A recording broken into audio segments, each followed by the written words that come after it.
Hello there, YouTube. Devin here again, back off the tripod today because this piece is a little bit large. I meant to upload this video earlier this morning, and it had some audio issues, so I'm gonna remake it now.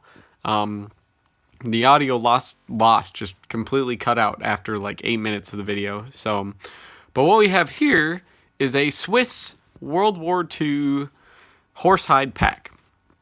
Now, this is one of 4 Swiss packs I own. All of them are salt and pepper, have that salt and pepper canvas on them, because I really, really like that. And this one does include it, even though this one is the majority of leather. Now, I really, really like this one because it's very reminiscent of the time period. From the World War, from even before World War I until kind of the 40s, a lot of countries actually used a pack similar to this in Central Europe. The Germans had the Tornister. Austria had something very similar to this. This is the Swiss version. And it's a very, very good pack design, actually. And it has a lot of very innovative features, despite the fact that this is a World War II pattern pack. This one was made in 1946. This one was issued, but it was very lightly issued. And it has no name stamp on it, actually, which we'll go over when we flip the pack around. But we'll start here in the front. Front here, the hair on it is very, very lustrous, very, very nice. It does shed a little bit. I'm going to have to hydrate it to hopefully keep it from shedding too bad. It does have a few bald spots on it on the corners and where the straps meet up and stuff. But other than that, it's in immaculate condition. I'm super, super glad to have it. Now, there's this pouch on the outside. It's about twice as tall as a German Tornister 34, which is another pack I have. But the pouch on the side is about 2 inches deep, which isn't very big, but it's enough to hold some essentials, some extra straps and other stuff like that. Maybe a hat and some mittens. Stuff you need to get at easily would be on this outside pouch of the pack. It has a routing strap here. And that's about it as far as the front goes. Up here on the top, we have one routing point, and you see during the war, a lot of times, there will be the mess kit will be slung here. Will be lashed through this one piece of leather webbing with a strap. But later you see that change to where they just mount the whole bread bag through these 2 straps up at the top. Okay, and then normally you'll see draped over the top and secured to these 2 lashing points on the sides, you'll see either the wool blanket or the greatcoat. That's normally how it comes, and you can see that even into German World War I and World War II marching packs. You will see that. That's very common in a lot of these packs. But this pack is a lot more innovative than that, I think. It has many quick change parts. If something were to wear out, there's a lot of quick change parts on this pack, despite the fact that it doesn't look like that. The German doesn't really have that, well, the Tornister 34 has that, but it's not as nice of a system, I think, as this. So we'll flip over to the back here. Oops, excuse me. And here's what you see in the back. It has 2 leather lumbar pads, which are very nice. It has a routing strap here. As you can see, there's the year 1946. The Swiss is cross is stamped on everything. Here is where the left shoulder strap hooks up. Now, the shoulder straps are 2 pieces. They're the top part and the bottom part, and they are hinged for comfort, which is going to help, especially when wearing layers, which, if you don't know about winter in Switzerland, it's pretty shitty. And the right strap, if you're wearing the pack, is quick detach because of this buckle right here. It's a self-contained unit, and what it does is it would just hook onto that hook while you're wearing it. Whereas this one is just your normal roller buckle. So it's very easy to don and doff this pack, even in layers, because this one shoulder strap is quick detach. Now, if the shoulder straps wear out, it's just one little keyhole stud on each one, and it can slide right out and be replaced. Here is where you would stamp your name in it. They would take letter punches, and they would stamp the name and the number of the person that owned it. As you can see, this one is blank. Better look in the light there. This one is blank, and as it would be reissued, this leather piece would be replaced is all. We'll get into the inside of the pack now. All right, so this is the inside of the front flap. All right, as you can see, the pouch would be here on the outside, the big pouch, and this towards me is the top of the pack.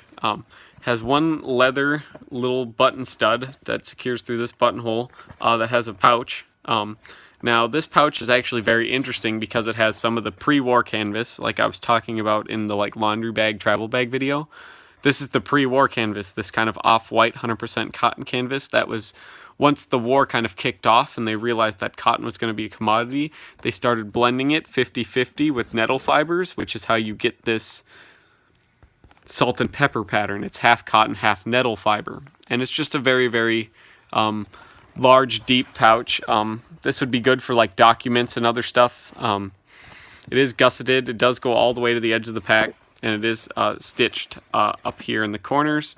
Does expand out. It's kind of trapezoid shaped. It could fit smaller, thinner odds and ends, and it would work out quite well. Immaculate condition, as you can see, not even any fading on it or anything like that. No names written in it. Very nice to have this. It's 2 routing points here for anything else you would like to hook inside the pack. Moving on, this is just a flap that you would normally put underneath these 2 flaps here on the pack. And this is just the main body of the pack, as you can see. There's where that little name piece is stitched. It's linen lined, leather backed. It is rigid, all right. It does have wood sides, all right, and a wood top, as well as a wood bottom that is leather wrapped and then linen lined here. So it's a very, very sturdy, rigid pack. It's like an internal frame pack, essentially. So anything you keep in here is going to be very safe. Just to show you, here's what the inside of the pack looks like. It's just bare and empty right now, but that's all you need. So it works out just fine. Here's some more of that immaculate leather. As you see where the strap routes, it's been baldened by the straps, but roller buckles are in great condition. There's no rust on this thing. The leather was a little bit dry, so I had to rehydrate it, especially some of the loops here. As you can see now, they flex just fine. They would barely flex when I would before I hydrated them, but they work quite well now, which I'm absolutely ecstatic to find. Now, how you would put this together is you would fill this main compartment, then you would seal this up with these 2 things over here. This would help keep debris from getting inside the pack, basically, and this is just going to hold it shut. Then you would secure this with that little button up there. You would secure the top of this pouch. You would fold it down, all right. You'd secure it here at the bottom, okay, and that's how the pack would stay shut. Now, a lot of these straps, so let's say this pack has 2 main pieces. It has the top flap and it has the main body of the pack. Now, in order to change that, if one piece was to wear out or anything like that or become damaged, it's easier to have a 2-piece pack like this than it is to have a 1-piece pack like the German Tornister, because it's a lot easier to manufacture 2 separate pieces. It's a lot cheaper to manufacture 2 separate pieces and hook them together than it is to try to manufacture one whole thing at a time. So how the Swiss got around that is they made the main body of the pack, and then they made this flap that would complete the pack. And the pack is held in place with 2 keyhole studs right here on the sides, top, all right, which I've just undone for you, and this wooden dowel, all right. The wooden dowel holds on the front of the pack to the flap on the pack to the back of the pack. It's just a wooden dowel, finished wooden dowel, and as you can see, after you do that, the whole top strap and chin straps just come off. Shoulder straps, sorry, not chin straps, come off, which is a very, very innovative feature, and it makes it very easy to fill, very easy to maintain this pack, very easy to use, and very easy to manufacture. It's just all around super great, and I love this pack. Super glad I have it, because these are getting pretty impressively hard to find, and I haven't seen another one in this nice of condition hardly ever. It's just super glad to have one of these. I do keep this one very nice. I have brought it out to some reenactments and stuff like that to show people. It's a very, very awesome, great pack, and it's a very, very comfortable pack, a very, very ergonomic pack, especially for this time period when it was made. And these were used by Switzerland, I think as late as the 60s. I've seen some pictures in the 60s with people with these still. before they actually transferred fully over to the canvas ones. And it's just awesome. I love stuff like this. And I normally keep it when I'm storing it. I keep my bread bag up here. As you can see, you've seen the bread bag in the other video on my mess kits. And I route that through these top straps right here. And it's a very, very awesome way to carry your bread bag and stuff like that, as well as having everything readily accessible. You can keep your stove in there and stuff, change of clothes. This would have been for just like essentials and everything like that. As you can see, it's not a very large pack. Even compared to later Swiss packs, it's still a very, very small pack, which is okay, because World War II soldiers had a lot less equipment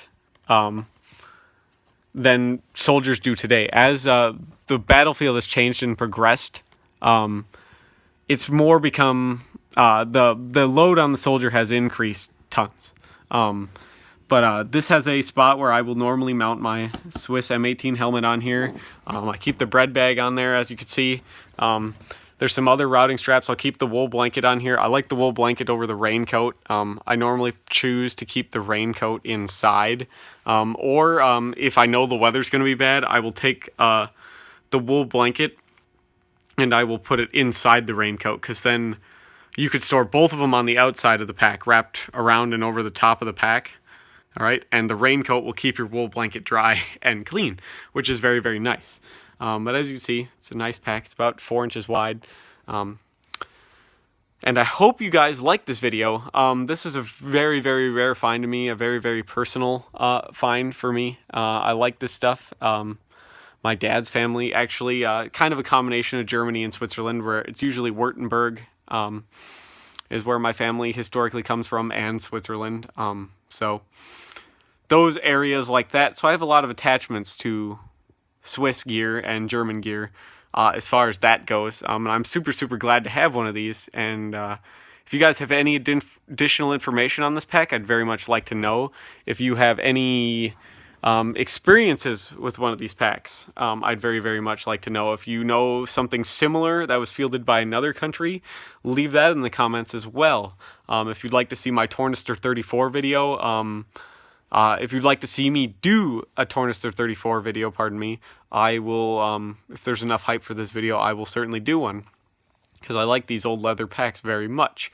But until that, if you have any additional questions, comments, concerns, additional information, suggestions for future videos, feel free to drop me a line in the comments. I do my best to answer all of them, as long as they actually pertain to the matter at hand and stuff like that. So, thank you so much for watching. Thank you so much for your support, you guys. And hope I see you guys in the next video. Bye.